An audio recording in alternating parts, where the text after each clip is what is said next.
Example, here a lamp filament is shown. The lamp filament is having alpha, that is the temperature coefficient, is equal to 0.005. that is a positive temperature coefficient. So what do you understand from this? You can understand that if I increase the temperature, then the resistance of this filament will get increased. Okay, now if I want to find out that what will be the lamp's resistance at 2020 Celsius, so how I can find? See, initially the lamp resistance is 2 ohm at 20 degrees Celsius. Now I am increasing the temperature, that is 2020. So how much will be the resistance that will be come from the lamp filament? So RT is equal to R0 plus R0 in bracket alpha dt. I can put the various values in this equation and I can find out the lamp's resistance at 2020 Celsius. That means putting the value RT is equal to 2 ohm plus 2 ohm multiplied by 0.005 multiplied by 2000. That means the resistance will be 22 ohm.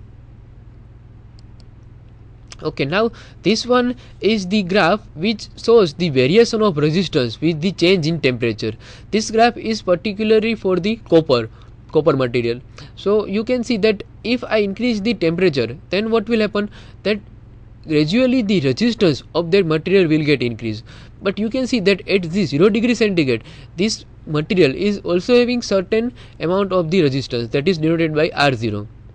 So one can find out the value of the different temperature by putting the values in the equation. So this one is the graph that shows the resistance versus temperature graph for the copper.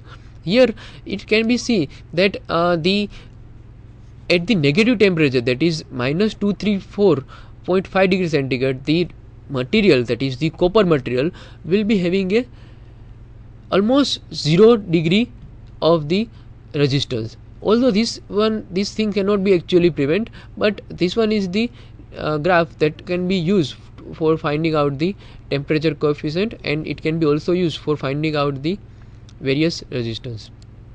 Now we'll see how the series and parallel circuits of the resistors are used in the electrical engineering. These circuits are widely used in the day-to-day life. For example, in the decorative lights, we are using the series connection, and in the home applications, we are using the parallel connection of the electrical equipments. So why these electrical equipments are one kind of resistance? Why these are connected in parallel, and why in some case they are connected in series? Like we can see the example of decorative light. In the decorative lights, the connections done are in series. Okay.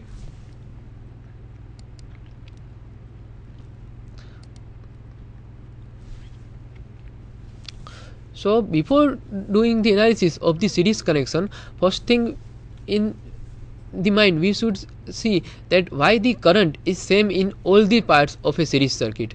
So the current is same in everywhere in the series circuit.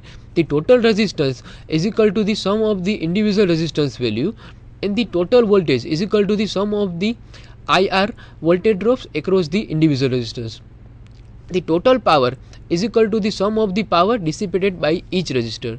So what will happen? That here the current is the movement of electric charge between the points produced in the applied voltage. So what will happen? That the free electrons will be moving away from the points by adjustment point in series circuit. So all the electrons have the same speed as those leaving the voltage source. Therefore the current is same in all the parts of a series circuit. So this one is one example of a series circuit, where you can see that three different resistors R1, R2 and R3 are connected with a one battery source. So you can see the practical aspects of the series circuit in the right hand figure, where the three different resistors are connected in series with the battery. This one is the breadboard. In the breadboard, the electrical connections are done. So what will happen, that this series connection will be happen. Now if I want to find out the equivalent resistance of the series circuit, then how I can find out? See, we have seen that in the series circuit the current value is same. So what we can do, the resistance is different, so the supply voltage is same, so the current flow will be same. So what will happen, we can say that V is equal to V1 plus V2 plus V3, that is by the voltage divider rule. Now as we know that V1 value is equal to IR1, that is in this figure, V1 value if I want to find, then V1 is equal to I1 into R1, V2 is equal to I into R2, and V3 is equal to I into R3. So if I put these values in it, then from the Ohm's law, V is equal to IR1 plus IR2 plus IR3, and V is equal to I into RS. So what will happen, that from the left hand side and from the right hand side II will get cancelled. So the equivalent resistance available at the battery, that will be R equivalent is equal to R1 plus R2 plus R3. So this way in the series connection the resistance are additive. Now we will see what will happen in the case of parallel circuit. See, this one is the one example of parallel circuit. What you can see in the parallel circuit? In the parallel circuit, three different resistors R1, R2 and R3 are connected in parallelly with one battery source.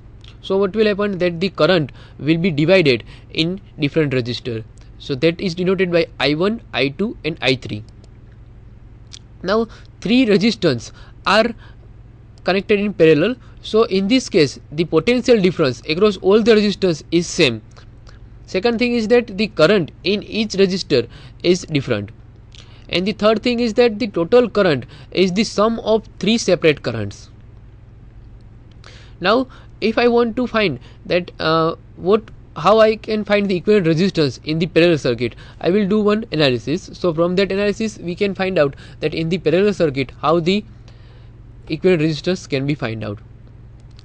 So you can see that I is equal to I1 plus I2 plus I3, right, because the three different currents are there in parallel circuit. So from the Ohm's law we can say that I1 is equal to V divided by R1, I2 is equal to V divided by R2 and I3 is equal to V divided by R3, and the total current I can find I is equal to V by R. So if I put the different value of current, that is I1, I2 and I3 in the main equation, then what will happen, at left hand side I will get V by R, and in the right hand side I will get V divided by R1 plus V divided by R2 plus V divided by R3. So what I can do, I can take V as a common. So what will happen, from the left hand side and from the right hand side we will get V and another V will get cancelled. So equivalent resistance in the parallel circuit I can find by 1 upon R is equal to 1 upon R1 plus 1 upon R2 plus 1 upon R3. So the basic characteristic of the parallel circuit are that in the parallel circuit the same voltage will act across all the parts of circuit.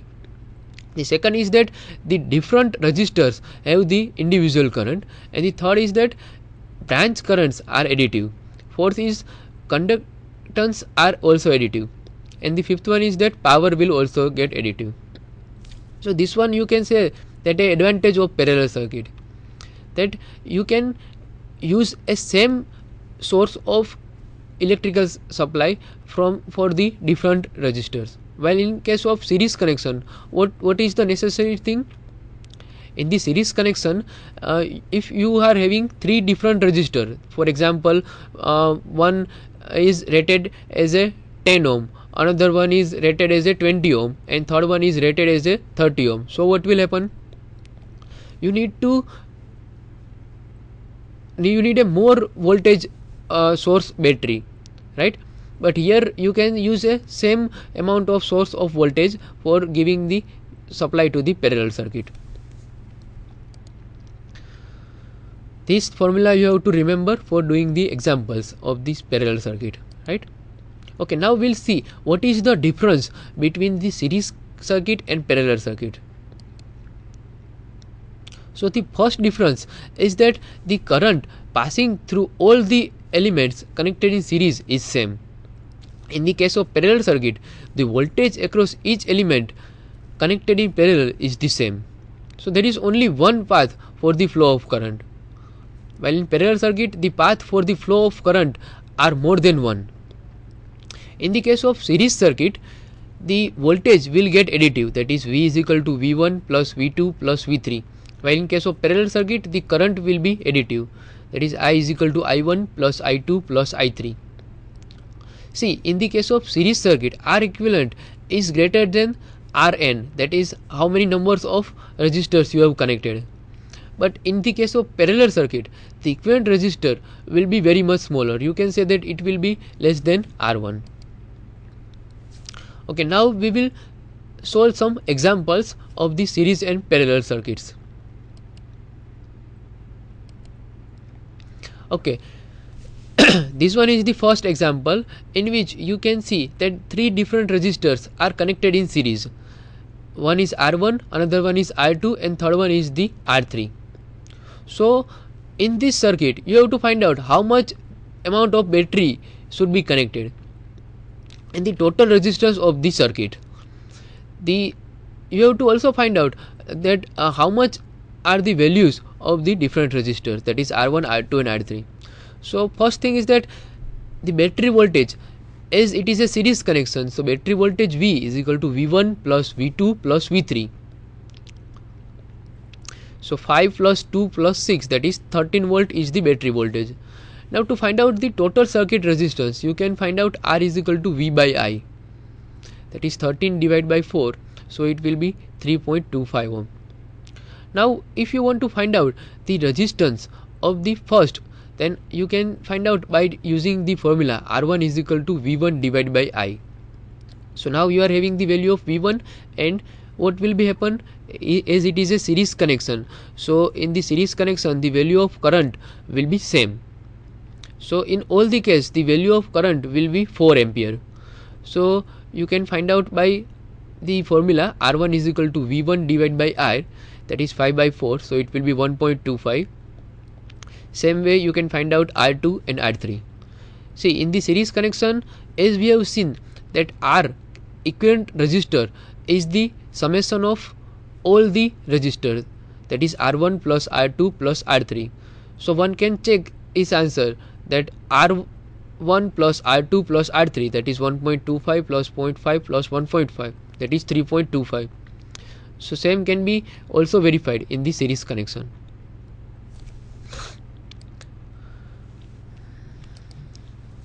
Okay, in this second problem, this circuit is also a one kind of series connection. So here you need to find out how much is the resistance of R2. You are having two different resistors, so the potential difference at R1 at R3 is equal to if you want to find out the potential difference across R3, then V3 is equal to, see, you are having the potential difference at R1 and R2. So the total voltage of the battery is 25 volt, but in the R1, that is first resistor, 10 volt is consumed, and in the second 4 volt is consumed. So how you can find out? You can find out the V3 value by subtracting this 2 voltage drop across the two resistors, that is V3 is equal to 25 minus 10, that is 11 volt. Now to find out current, you can use the formula I is equal to V by R. So the voltage that is in this circuit is equal to 25 and the current is equal to 100. So you can find out current, it is 0.25 ampere, which is the current that is flowing in each resistor. Now if I want to find out the specific resistance of the second resistor, then I can put R2 is equal to V2 divided by I, and I can find out the second resistor value. Okay, now in this example, if I want to find out that how much amount of power one resistor has dissipated. So how I can find out? See, the problem statement is like a 12 volt battery is connected in a circuit having 3 series connected resistor that is, one is 4 ohm, second one is 9 ohm, and third one is 11 ohm. So you have to determine the current that is flowing through and the potential difference across 9 ohm resistor, and also find out the how much power is to be dissipated in the 11 ohm resistor. So as we can see that this one is a series connection. So what will happen in the series connection? The resistance will get added. So 4 plus 9 plus 11, that is 24 ohm. Now to find out current, we can use Ohm's law, I is equal to V by R. So V is equal to 12 and R is equal to 24. So your current will be 0.5 ampere, which is the current that is flowing through the 9 ohm resistor. Now the potential difference across 9 ohm resistor you can find out by putting the equation, that is V is equal to I into R. So V1 is equal to I into R2. So R2 value is 9 ohm. So you can find out that the potential difference across the 9 ohm resistor is 4.5 volt. Although this circuit is connected with the 12 volt battery, but the potential difference across the one resistor is 4.5 volt. Now the power dissipated in a 11 ohm resistor, if one want to find out, he or she can find out by putting the equation P is equal to I square into R. So I value is 0.5 and R value is 11. So you can find out the power value, that is 2.75 volt is the power that is dissipated in this circuit. Okay, before starting to the Kirchhoff law, first I would like to ask you one practical question, right? That suppose I am having a two different lamp. One is rated 60 volt and another one is rated as a 100 volt. If I am connecting these two lamps with the 220 volt DC battery, so which lamp will glow? See, this one is the example where you are doing the series connection, okay, and you need to find out how much voltage will come across the both lamp. Let me draw you the figure so that you can understand more.